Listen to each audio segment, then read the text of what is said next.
On avait vraiment cette volonté de montrer une autre image par rapport à notre dernière sortie. Voilà, on avait mis quelque chose en place, notamment le jeu par les côtés. Donc je trouve que ça a bien marché au début. On prend l'avantage logiquement. Après, il y a des faits du jeu qui sont venus vraiment dérégler tout ce qu'on avait mis en place sur cette rencontre. On a le sentiment que c'est la défense qui a failli réaction au début. Oui, on a la balle de 2-0 pour faire le break définitivement et prendre définitivement les commandes de cette rencontre. Je trouve que l'entame était bonne, les intentions étaient là, les occasions étaient de notre côté, on était plus dangereux. Quand on a ce genre de situation-là, il faut sanctionner l'adversaire. On ne l'a pas fait. Après, quand on concède 2 pénaltys à ce niveau-là, c'était très dur psychologiquement de revenir dans la rencontre. Les arbitres, j'ai décidé, je n'en parlerai plus, parce que c'est peine perdue. On ne peut pas communiquer, on ne peut pas dire ce qu'on pense malheureusement, donc c'est comme ça, il a pris sa décision. C'est très dur pour nous, c'est très sévère. Voilà, je préférais parler d'autres choses et puis les laisser aussi assumer leurs décisions. On a quand même senti en deuxième mi-temps une certaine baisse de régime au niveau physique, de l'engagement, qui a permis à Angers de mieux développer son jeu. Je ne sais pas si je le dis. Oui, je pense qu'il y a cette débauche d'énergie en début de rencontre. Après, forcément, on le paye. Donc, je pense que quand on met autant d'engagement dans la partie, autant de bonnes intentions, je pense qu'il faut sanctionner et puis prendre plus d'avantages. On ne l'a pas fait. Derrière, ce qui est difficile, c'est qu'en seconde mi-temps, on repart avec des bonnes intentions. Il y a un nouveau penalty qui vient nous sanctionner une fois de plus. Et puis par la suite, dans la même action, voilà. Donc, on est sanctionné doublement parce qu'il y a Antoine Léoté qui prend un carton rouge sur l'action.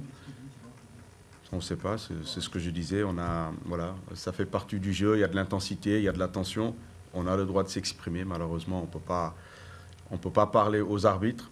Voilà, ce qui est très compliqué. Donc à partir du moment où on se retrouve à 10, mené 3-1, cette équipe d'Angers a eu plus d'espace. Nous, on n'a pas baissé pied, on aurait pu reculer et préserver et rester avec ce résultat-là. Non, ce n'était pas nos intentions. Par respect pour nos supporters, on a continué à jouer, à aller de l'avant. Voilà, on prend ce 4e but qui est anecdotique, mais les joueurs n'ont pas baissé pied, même si ça a été très dur physiquement sur la seconde mi-temps.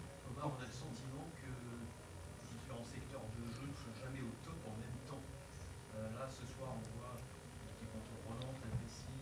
Le premier but, il est symptomatique. Il y a un gros pressing. C'est presque votre pressing qui oblige au long dégagement. Et derrière, ça ne se sent pas. Derrière, sur ce but-là, c'est une erreur de placement. Donc, ce n'est même pas une action construite de leur part. Et pour ça, on avait travaillé dessus, on l'avait identifié, parce qu'on savait qu'ils jouaient avec 2 attaquants derrière. Des ballons anodins dans le dos pouvaient être dangereux. Malheureusement, il y a un mauvais alignement de notre latéral qui amène ce but.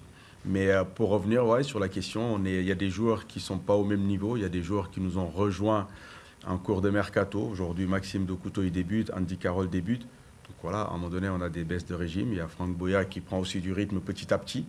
Mais voilà, ces choses-là font que certains joueurs ne sont pas tous au même niveau.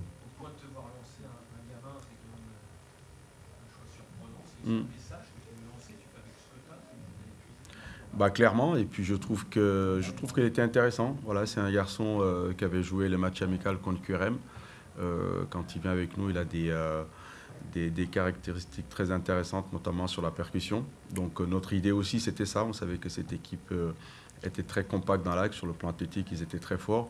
Donc on avait réussi à les contourner. Notre plan de jeu a marché jusqu'à la fin de la première mi-temps. Mais Ivan a montré des bonnes choses et je pense qu'il a une carte à jouer sur ce couloir gauche. C'est un message pour tes dirigeants de t'absorber, faut pas s'écarter, c'est un gamin, c'est une façon de montrer. Oui, surtout pour les joueurs qui ne prennent pas le leadership et pour les joueurs qui ne sont pas au niveau, tout simplement. On le voit, c'est pour ça que je disais en début de saison, les victoires, il ne faut pas les banaliser. Voilà, il y a des grosses équipes dans ce championnat. Aujourd'hui, on a affronté une très belle équipe d'Angers, même si je trouve qu'on avait les moyens de faire un autre résultat. Mais après, quand on se retrouve à 10 avec 2 pénaltys, ça devenait très compliqué physiquement. Oui. Pourquoi tu as regroupé tout le monde dans le rond central dès la fin du match? match et quelle était un petit peu la teneur de ce que tu as dit? Oui, c'était juste remobiliser, rester focus. Il y a des faits de jeu. Malgré tout, ça doit pas créer autant de frustration. Voilà, on doit rester lucide et continuer à jouer tout en restant cohérent. Voilà, c'est des choses qui peuvent arriver. L'arbitre prend ses décisions. Voilà, elles sont comme elles sont, on doit les respecter, mais surtout garder notre lucidité et notre concentration jusqu'au bout. Les deux pénaux te semblent sévères ou pas? Bah déjà, il y a le coup franc au départ qui amène le penalty, où avant que Ossaz arrive, l'attaquant crie de partout. Donc l'arbitre ne doit pas se laisser influencer. Il y a un coup franc derrière, on voit les conséquences. Mais s'il siffle ce penalty, en première mi-temps, il peut siffler un penalty pour nous parce qu'il y a un mec dans la surface, pardon. Mais on a les occasions pour plier le match dans le premier quart d'heure, on ne le fait pas. Et puis derrière, il y a ces faits de jeu-là qui viennent nous punir, mais comme je l'ai dit, je ne parlerai pas de l'arbitrage parce qu'on se les met à dos et c'est peine perdue. Pourquoi l'expulser? On peut pas, voilà. Je pense pas. C'est des garçons qui ont de l'expérience, donc il a estimé peut-être que ce penalty était sévère parce que les deux sont au duel. Voilà, derrière, il y a de la frustration. L'arbitre doit prendre aussi de la hauteur, comprendre l'intensité qu'il y a, la frustration qu'il peut y avoir. Donc, je trouve que le carton rouge nous met vraiment en difficulté sur cette seconde mi-temps. On a fait beaucoup d'efforts, mais voilà, ça a été très, très compliqué pour pouvoir revenir au score.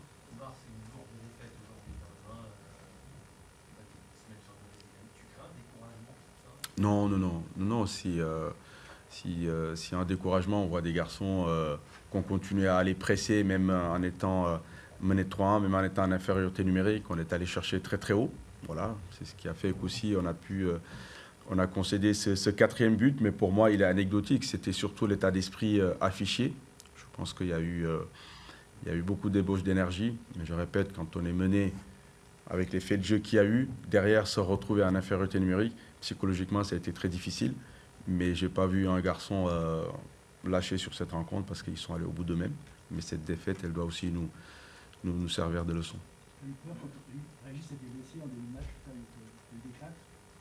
Pour lui, ouais, c'est clair qu'il faut aussi faire attention à la santé des joueurs. Donc quand il y a eu le choc, tout de suite, on attendait d'avoir de ses nouvelles. Voilà, il a été courageux, il a tenu sa place pour aller jusqu'au bout.